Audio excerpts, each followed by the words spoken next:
Metal Gear Solid 5, The Division, and Uncharted 4 at E3 this year. But what about some of the awesome game trailers that you may have missed out on for one reason or another? In a year that we'll remember for the disappointing and vague development trailers for Mirror's Edge 2 and Mass Effect 4, here are my picks for E3 trailers that really do deserve the attention of your eyeballs one more time.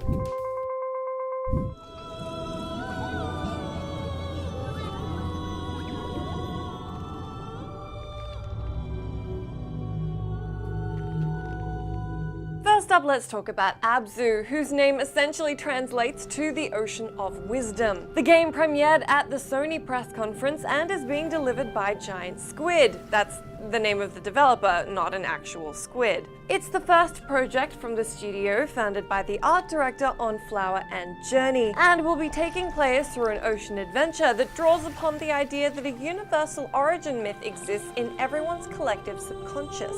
The trailer has us exploring rich sea life through the third-person perspective of a humanoid protagonist making their way through the beautiful watery environment. If you were a fan of games like Flower and Journey, this could well be one to look out for.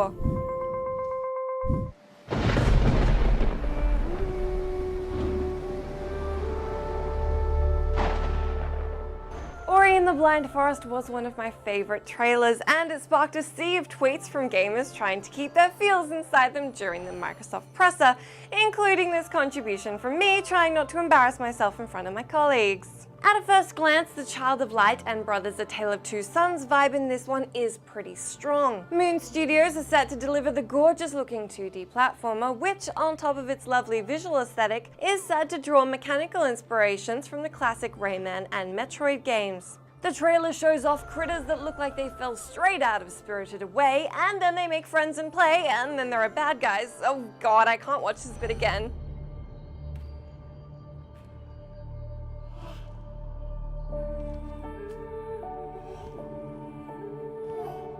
The amount of times this 2-minute trailer has made me teary is too damn high. Let's move on. Alright, so fair enough, Tomb Raider was a huge game, but the trailer for its sequel, Rise of the Tomb Raider, was so tiny and jammed into the Microsoft presser that you may have missed it. It only took a few flashes of a bow and that damn climbing axe that only works on 10% of walls for most of us to cotton on that we were seeing a new Tomb Raider game. The sequel seems to be continuing Lara's origin story and pushing the actual Tomb Raider-y bits pretty hard, which is awesome. Lara's badass and bow-toting, the narrative setup seems extremely cool, and, well, watch the trailer. We become who we're meant to be. When Phil Spencer sauntered out wearing a Limbo shirt, telling everybody how much he loved Limbo, it seemed like the start of a segment pandering to indie devs. But then, lo and behold, came a brand new game from Limbo dev Playdead called Inside. As for what now seems typical of the studio, the spiritual successor to Limbo is very gloomy and focuses on puzzle solving, where you're encouraged to use smarts instead of brawn. The trailer appropriately sparks curiosity to what's on the inside and why our protagonist is on the outside. It's a 2.5D platformer, that is, using 3-dimensional graphics in a 2D playfield. And if you like Limbo, it's a pretty strong possibility that you'll be interested in Inside. You'll be heading out to grab Inside, what it's out. You know what I mean, watch the thing.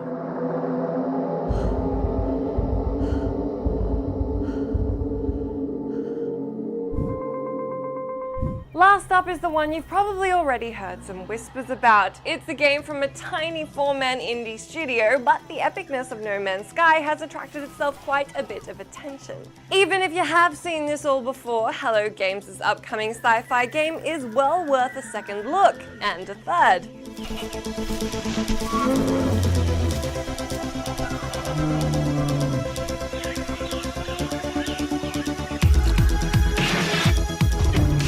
The game's world is procedurally generated, so you'll enter it with a whole new Uncharted universe to explore and catalogue. Technically, this one came out of the woodwork at the VGX Awards show last year, but its gorgeous trailer during Sony's presser did a damn good job of stealing the conference, if not the whole of E3. The world is beautiful and bold, and perhaps most excitingly, practically unlike anything you've seen games do up till now. Gargantuan dinosaurs rampage through vibrant forests, and great art armies battle it out in space, all in just a few minutes of trailer time. You'll probably want to keep an eye on No Man's Sky if, you know what, scratch that. You'll straight up want to keep an eye on No Man's Sky.